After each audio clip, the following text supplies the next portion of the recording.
Welcome to 40 Plus Fitness for Women. I'm Lynn Setterloff Eirestad, your host, and I am a certified menopause fitness coach. And today I wanted to kind of go back to basics because I think this is something that is worth reminding women of, and also for those of you who are new or even thinking about how do you get ready for summer by improving your muscle tone so that you feel more confident in your clothes, then this is one of those things that I think is really important for you to understand. And that is progressive overload. It is key to you getting results from your programming. In fact, it's one of the keys. I mean, there are more than one key, of course. There are things like, what is your programming? What are you actually doing in the weight room? How are you doing it? How are you recovering? And how is your nutrition? So there are several things that you need to watch out for, but today let's talk about progressive overloads. Okay, so we are here with, I think, many different goals. And I think that a lot of us have several of these goals. So, but whether your goal is to get stronger because you notice those grocery bags are getting heavier, whether you notice that, your body is not as firm as it used to be, your arms are kind of jiggling too much when you move, or you want to build muscle tone because you notice that that's really disappeared in midlife. Well, whatever your goal is, you need to build muscle. And key to building muscle is progressive overload. Now, progressive overload, all that means is that you need to be challenging your body wherever it is at that point in time. So, progressive overload today is going to be different weights and reps and maybe even different exercises than what you're doing a year from now, or 2 years from now, or 5 years from now in your weight training journey. And it is about training. So, exercise is one thing. That is us moving our bodies, and exercise is good for us. I think that has been proven across the board. If you're someone who doesn't exercise, get up and do whatever, and that's going to be better than nothing. But if you have a goal, if your goal is to get stronger, if your goal is to have unassisted living when you're older, if your goal is to be more toned, if your goal is to pick up those grandchildren with ease, you need to train in a systematic way to achieve those goals. So just merely exercising is not maybe going to do for you what you want. The same thing with, if your goal is to lose weight, just kind of eating a little healthier is not going to get you those results the same way as if you get really systematic about what are you eating, when are you eating it, tracking what you eat, all the things, plus the things that you need to do outside of your eating, like making sure that your body hasn't stopped moving, weight training so that you don't lose muscle, these kinds of things. So there are systems and processes for achieving these things when you have goals. And you're going to get there much better when you follow these systems and processes. And I know some of you may feel like this is kind of a radical thing to say, but if you think about who are the people who are working hardest on building muscle, well, there are those people who do this as bodybuilders. And what are they doing? They are certainly not spending any time in group fitness classes. They are not doing circuit training. You will never see them do a burpee or jumping jacks in between sets at the gym. Okay? They're not doing it because they're serious about building muscle. And even if you don't want to get to their result, and believe me, they are also using substances and doing crazy things in addition to the training, but you can learn something from them and start to do things to actually put muscle on your body. because it is not easy, especially in midlife. It's not like you are going to wake up one day and padong, you have these huge muscles. So we need to do something to make that happen, and progressive overload is key for that. Now, all it means is that we are going to be increasing the amount of stimulus, the amount of challenge we're giving our body over time.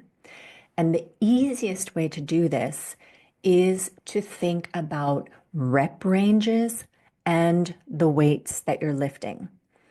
And by the way, progressive overload is really going to work best when you have a set program of exercises that you do and you repeat those same exercises week after week after week.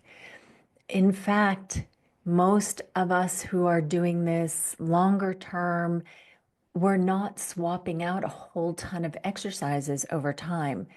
I know that in programs that you can buy, they do swap out exercises more often, but that's because the general public, they want entertainment. So, so they want more swapping out. And I'm not saying that swapping out is a bad thing. There are definitely advantages to it, that there's only a limited number of exercises you can put into any training session, and they're going to work your muscles in a little bit different ways. So it is good over time to have some sort of variation in what you're doing. But this kind of doing something different every time, trying to confuse your muscles, all that, it's, yeah, not the way to go. So when we're talking about progressive overload, we want to talk about rep ranges, and we want to talk about the amount of weight that you're using. And that really works best in this kind of set program.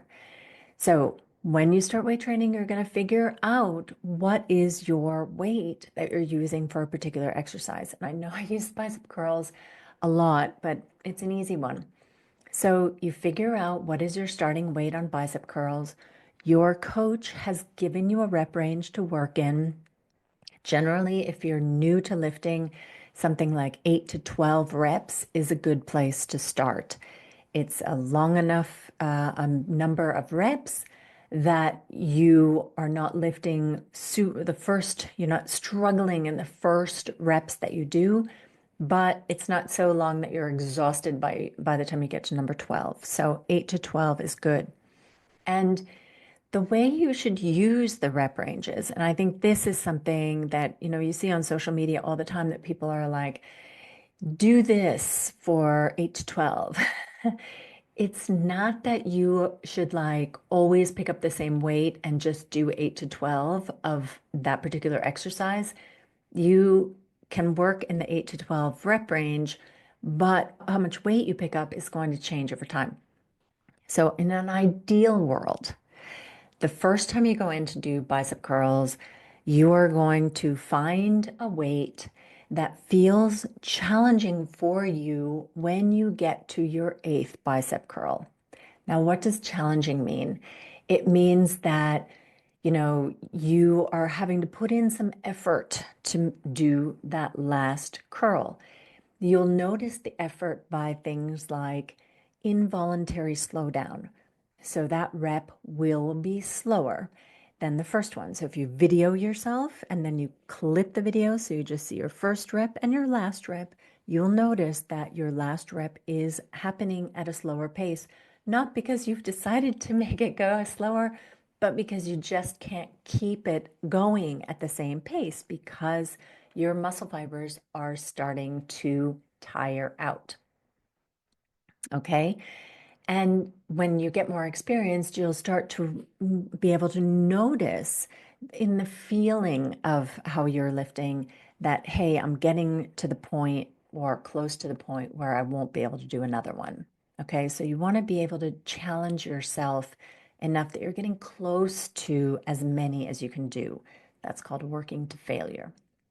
So, but in the beginning, when you're just starting out, you don't know really what going to failure feels like, and you don't necessarily want to be working to failure on all exercises, because some of the exercises, when you go to failure, you are risking things like your back and this kind of thing. So the rep ranges work pretty nicely, that you choose a weight, You get to the 8 reps if that's the bottom of your rep range.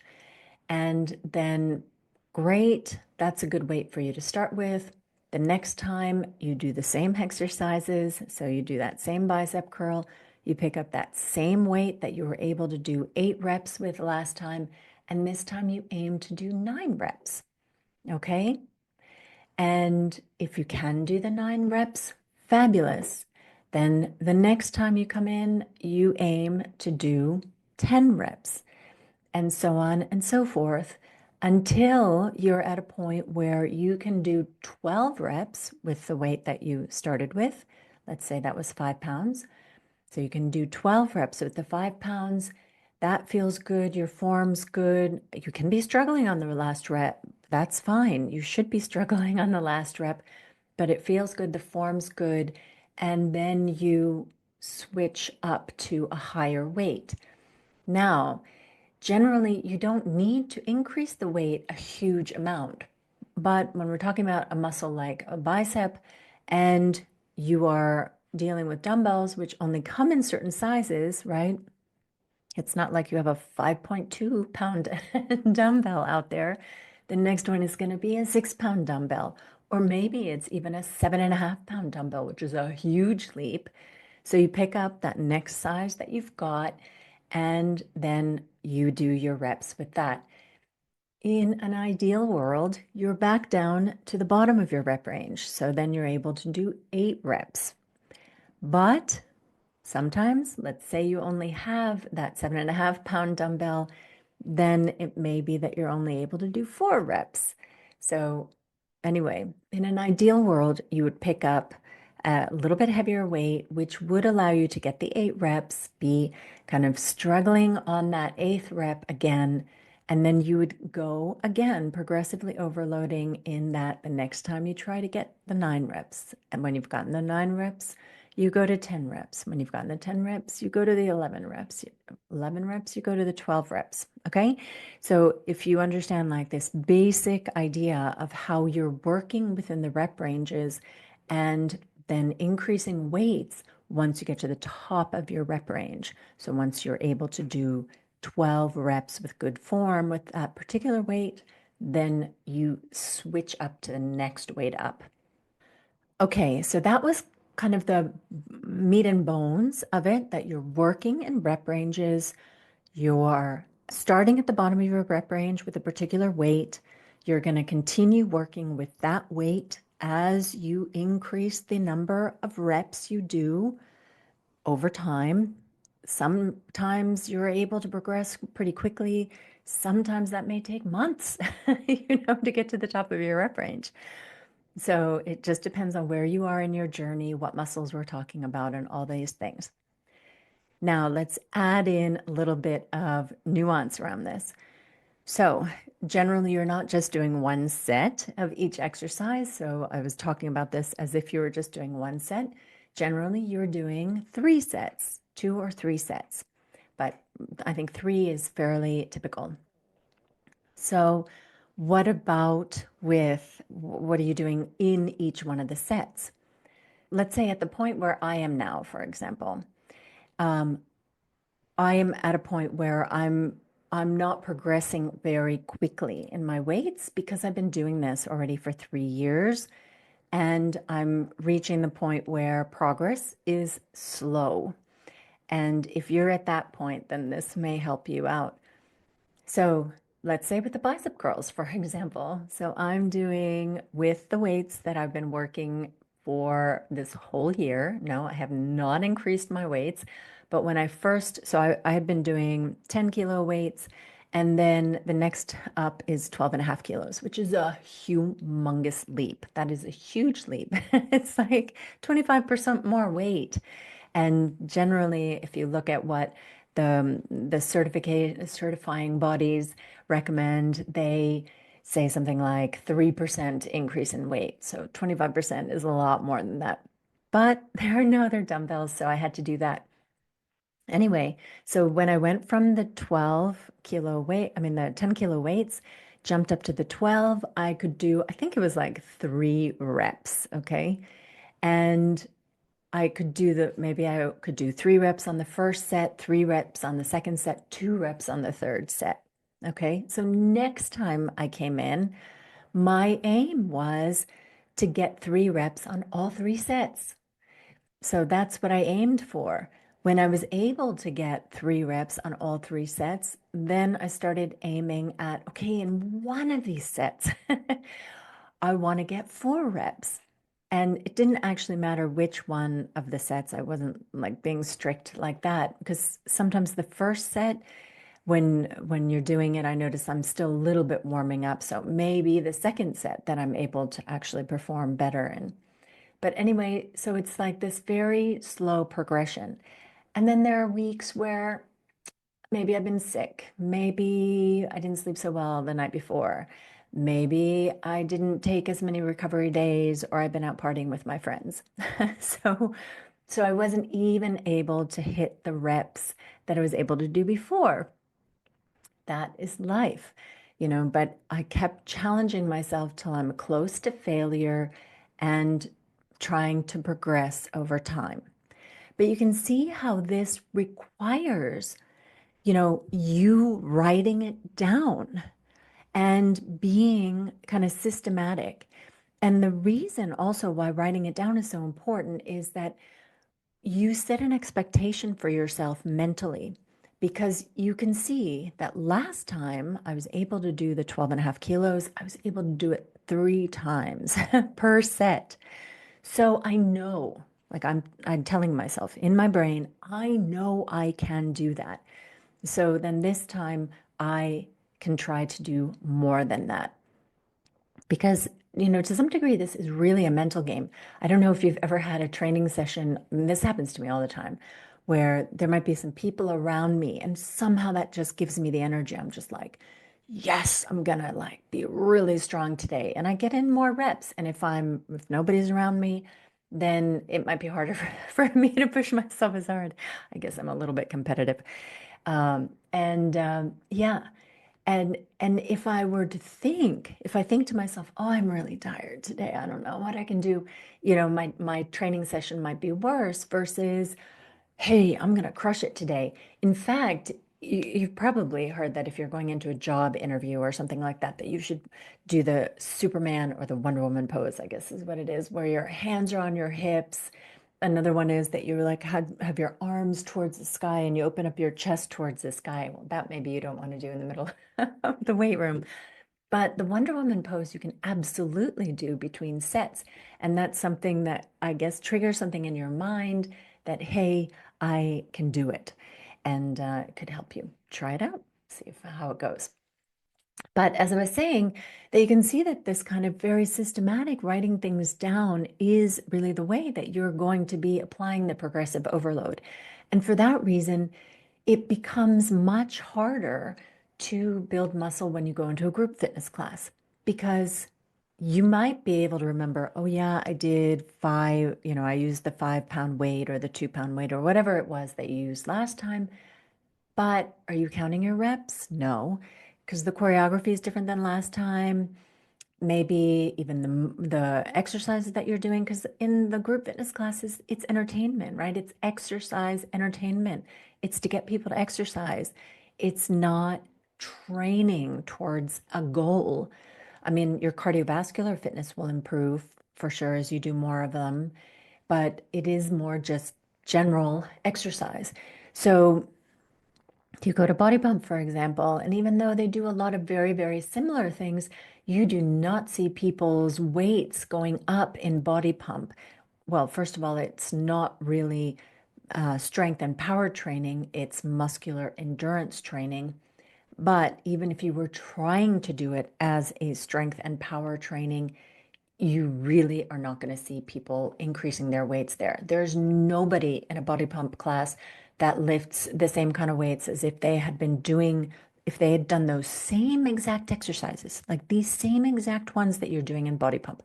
So a back squat, a row, a leaning forward row, bicep curls, tricep extensions, dips, all those things. If you were to write those things down that you do in a body pump class and start tracking, and just do those at home or at the weight room, you would get to much higher weights doing this kind of progressive overload than you ever will get to doing it in the body pump class, because they're just two different ways of using those exercises. All right. So my point is, progressive overload is the way that we are going to build muscle tone because we are being systematic about challenging our bodies a little bit more and a little bit more and a little bit more as we get stronger. People find this very intuitive when you think about running, but for some reason, when you pick up weights, it becomes a whole different thing. But if you think about when you go running, you start your running hobby and let's say you run around your block and you're doing it at a certain pace. You intuitively understand that, hey, when that becomes easy, I'm going to run a little bit faster or I'm going to run a little bit farther. And you keep like pushing yourself, doing a little bit more and a little bit more. And guess what? Soon you're running like 10 times further distances than when you started, and you're going at twice the pace that you started. And you kind of do that naturally, and especially if you're like a lot of people that you like to track, how far did I run today? How fast did I run today? And you just kind of start to push yourself, challenge yourself a little bit more. That is the same exact principle that we're talking about with the weight training, except you won't do it naturally the same way that you do with the running. And if you're in a group fitness class, it won't happen. They don't do it for you. So the way that you get that same effect, that you get stronger over time, you build your muscles over time, is you start tracking and you apply progressive overload. All right, so I hope that helped to explain progressive overload and why it is important and why it doesn't happen when you're in a group fitness class, why that kind of training really needs to happen outside of the group fitness format when you're training either at home or at the gym on your own, that you track and you consistently and purposefully make your body or ask more of your body as you get stronger. And that's how you build muscle to get toned, lean, strong, and more functional over time. And with that, I leave you and wish you all happy training.